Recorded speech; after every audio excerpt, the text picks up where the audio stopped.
Hello everybody, Frankie Day back again on YouTube. I have another update build report on my Trumpeter Albatross, 148 scale.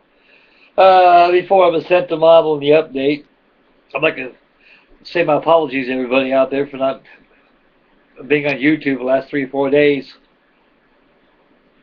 My wife had a honey-do list about that long, and they had to be done. Had to get the house painted, get my fencing all done around the house. So they got all that all squared away. I'm all done. I'm back to the build again. So like I say, fellas, you gotta keep Mama happy. You don't, you'll take your glue away and make you sleep on the couch. I'm just kidding you. Anyway, make a long story short, do keep Mama happy. Okay, fellas, enough of that razzmatazz. Now back to the build report. Now, so far on my Albatross build report, I've constructed the right and left outer wing panels. I dry fitted them against the center wing section, and it presented somewhat of a gap.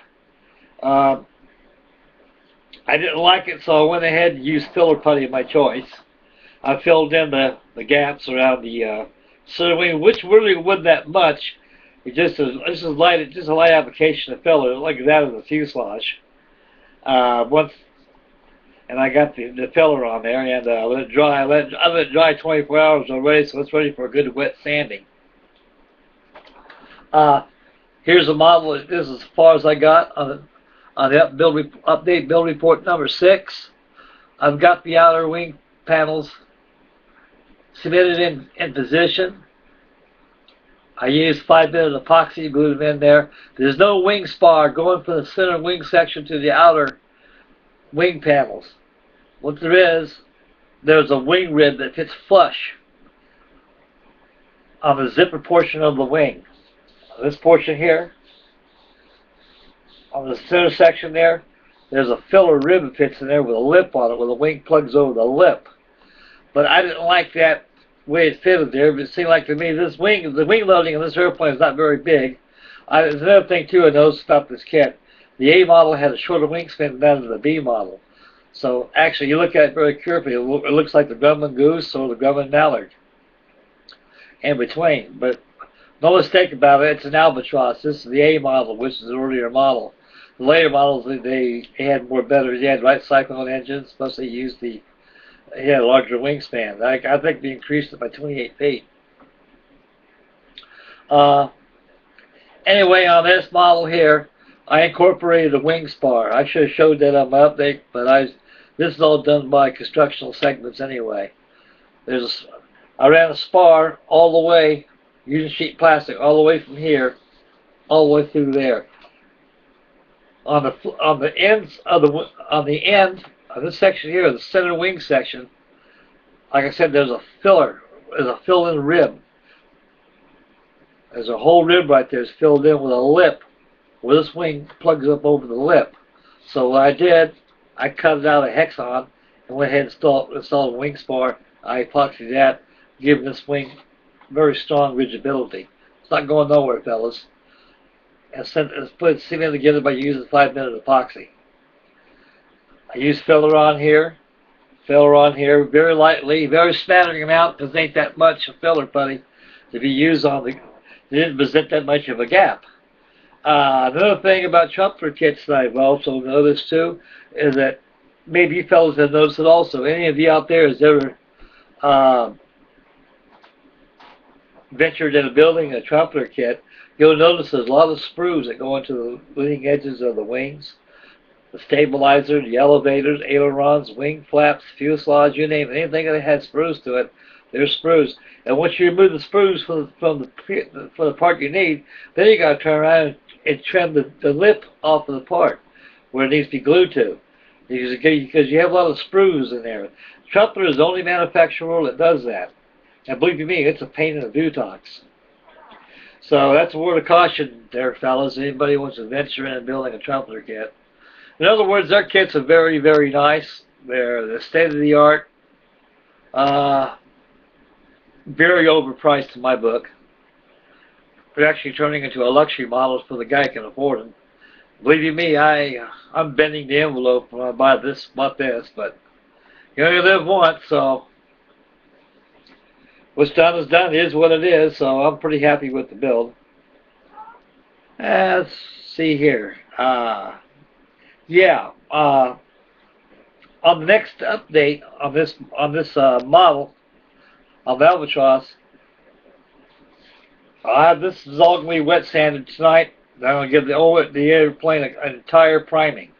Once the airplane is primed, I'm going to go ahead and install the undercarriage, the nose wheel landing gear door and its linkage, and I'm going to install the wing flaps. Then I'm going to go ahead and start the aluminum color.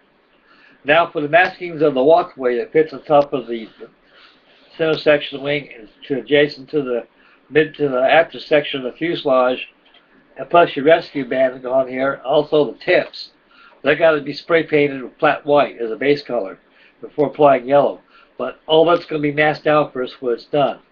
So what's masked down is exposed needs to be painted will be airbrushed using flat white.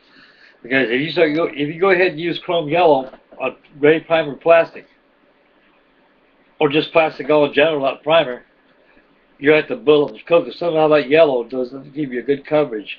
It takes a lot of coats to build up the yellow to the true hues of the color is presented on the finished product. But using a base color white, you have to use less paint on that. Just a couple coats, all you need, and you're good to go. Or lose your maskings. And on the outer bordering of the black, it'll be done with decal paper. I might just go ahead and mask that off as the ultimate challenge. I wouldn't have it any other way. If the good Lord's willing, the creeks don't rise, I should have this model done by this weekend. There's not too many parts to the trumpeter kit. But as I spoke to you a while ago about the short wingspan that at the HU 116A had, the B model is what Monogram produced back in 1957. Excuse me that, fellas. I'll show you what I'm talking about. This is my 1957 release of the Monogram SA-16B Albatross. Now you look at the wings on this, how long they are. You look at the wings on this, and you'll see what I'm talking about. It's shorter, has a shorter wingspan, because this aircraft right here is a prototype, the first model before the V model came out. Well, I found out the reason why they went to a longer wing is because this airplane, because the A model had a very, very bad habit of stalling, and plus the engines were underpowered. What the airplane was designed for. But the Albatross was a very, very good airplane. Very reliable. It was used exclusively through the Korean War, also during the Vietnam War, and post-Vietnam War. By 1976, the Albatross was stricken from the Coast Guard and also the Air Force. Navy got rid of them back in 1956. They didn't have very much use of them. But there was probably some small National Guard units that used them a lot. But the trumpeter kit's a good kit. My biggest beef with them is that it is very overpriced. They don't give the average model builder a break at all. They're tremendously expensive. But like I say, you know, you gotta, if you can afford it, that's great. You know, I couldn't afford this one, but I went and got it anyway because it's new. And so I like it. It's for me, and I enjoy it. I know you fellas enjoying it too.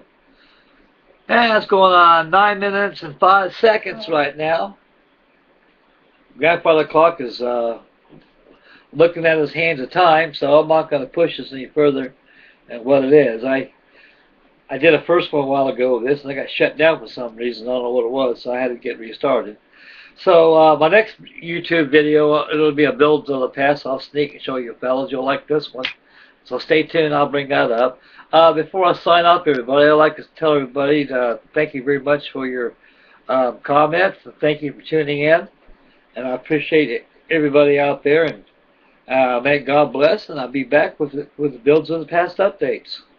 And this concludes the Trumpeter Albatross 148 scale update report, build report, number 6. Number 7 is right around the corner, fellas. Thanks for tuning in, fellas.